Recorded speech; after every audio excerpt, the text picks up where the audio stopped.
اور کہنے لگے کہ لوگوں، ہمیں خدا کی طرف سے جانوروں کی بولی سکھائی گئی ہے اور ہر چیز عنایت فرمائی گئی ہے، اور سلیمان کے لیے جنوں اور انسانوں اور پرندوں کے لشکر جمع کیے گئے، یہاں تک کہ جب چیونٹیوں کے میدان میں پہنچے تو ایک چیونٹی نے کہا کہ چیونٹیوں اپنے اپنے بلوں میں داخل ہو جاؤ، ایسا نہ ہو کہ سلیمان اور اس کے لشکر تم کو کچل ڈالیں اور ان کو خبر بھی نہ ہو۔ تو وہ اس کی بات سے ہنس پڑے اور کہنے لگے کہ اے پروردگار، مجھے توفیق عنایت کر کہ جو احسان تو نے مجھ پر اور میرے ماں باپ پر کیے ہیں ان کا شکر کروں، اور ایسے نیک کام کروں کہ تو ان سے خوش ہو جائے، اور مجھے اپنی رحمت سے اپنے نیک بندوں میں داخل فرما۔ اور جب انہوں نے جانوروں کا جائزہ لیا تو کہنے لگے، کیا سبب ہے کہ ہدہد نظر نہیں آتا؟ کیا کہیں غائب ہو گیا ہے؟ میں اسے سخت سزا دوں گا یا ذبح کر ڈالوں گا، یا میرے سامنے اپنی بے قصوری کی دلیل صریح پیش کرے۔ ابھی تھوڑی ہی دیر ہوئی تھی کہ ہدہد موجود ہوا اور کہنے لگا کہ مجھے ایک ایسی چیز معلوم ہوئی ہے جس کی آپ کو خبر نہیں، اور میں آپ کے پاس شہر سبا سے ایک یقینی خبر لے کر آیا ہوں۔ میں نے ایک عورت دیکھی کہ ان لوگوں پر بادشاہت کرتی ہے اور ہر چیز اسے میسر ہے، اور اس کا ایک بڑا تخت ہے۔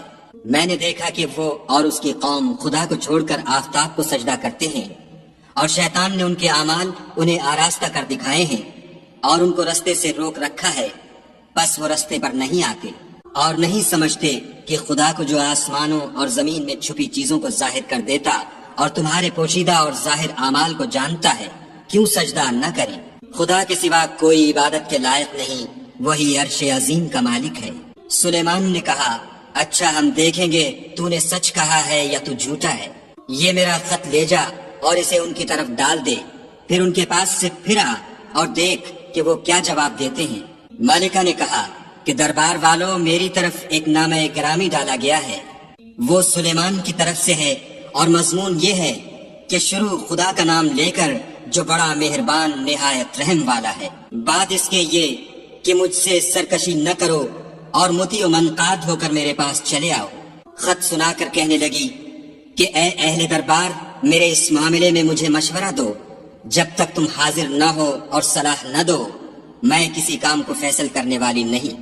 وہ بولے کہ ہم بڑے زوراور اور سخت جنگجو ہیں، اور حکم آپ کے اختیار ہے، تو جو حکم دیجئے گا اس کے معال پر نظر کر لیجئے گا۔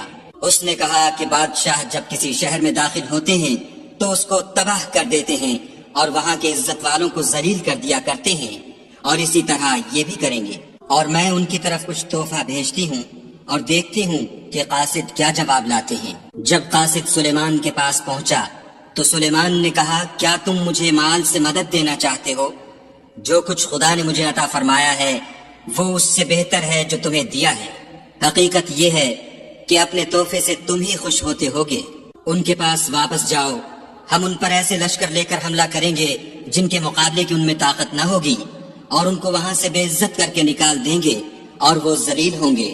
سلیمان نے کہا کہ اے دربار والو، کوئی تم میں ایسا ہے کہ قبل اس کے کہ وہ لوگ فرما بردار ہو کر ہمارے پاس آئیں، مالکہ کا تخت میرے پاس لے آئے؟ جنات میں سے ایک قوی ہیکل جن نے کہا کہ قبل اس کے کہ آپ اپنی جگہ سے اٹھیں میں اس کو آپ کے پاس لا حاضر کرتا ہوں، اور مجھے اس پر قدرت بھی حاصل ہے اور امانت دار بھی ہوں۔ ایک شخص جس کو کتاب الہی کا علم تھا کہنے لگا کہ میں آپ کی آنکھ کے جھپکنے سے پہلے اسے آپ کے پاس حاضر کیے دیتا ہوں۔ جب سلیمان نے تخت کو اپنے پاس رکھا ہوا دیکھا تو کہا کہ یہ میرے پروردگار کا فضل ہے تاکہ مجھے آزمائے کہ میں شکر کرتا ہوں یا کفران نعمت کرتا ہوں، اور جو شکر کرتا ہے تو اپنے ہی فائدے کے لیے شکر کرتا ہے، اور جو ناشکری کرتا ہے تو میرا پروردگار بے پرواہ اور کرم کرنے والا ہے۔ سلیمان نے کہا کہ مالکہ کے امتحان عقل کے لیے اس کے تخت کی صورت بدل دو، دیکھیں کہ وہ سوجھ بوجھ رکھتی ہے یا ان لوگوں میں سے ہے جو سوجھ نہیں رکھتے۔ جب وہ آ پہنچی تو پوچھا گیا کہ کیا آپ کا تخت بھی اسی طرح کا ہے؟ اس نے کہا کہ یہ تو گویا ہو بہو وہی ہے، اور ہم کو اس سے پہلے ہی سلیمان کی عظمت و شان کا علم ہو گیا تھا، اور ہم فرما بردار ہیں۔ اور وہ جو خدا کے سوا اور کی پرستش کرتی تھی، سلیمان نے اس کو اس سے منع کیا، اس سے پہلے تو وہ کافروں میں سے تھی۔ پھر اس سے کہا گیا کہ محل میں چلیے۔ جب اس نے اس کے فرش کو دیکھا تو اسے پانی کا حوض سمجھا اور کپڑا اٹھا کر اپنی پنڈلیاں کھول دیں۔ سلیمان نے کہا یہ ایسا محل ہے جس کے نیچے بھی شیشے جڑے ہوئے ہیں۔ وہ بول اٹھی کہ کہ پروردگار میں اپنے آپ پر ظلم کرتی رہی تھی، اور اب میں سلیمان کے ہاتھ پر خدا رب العالمین پر ایمان لاتی ہوں۔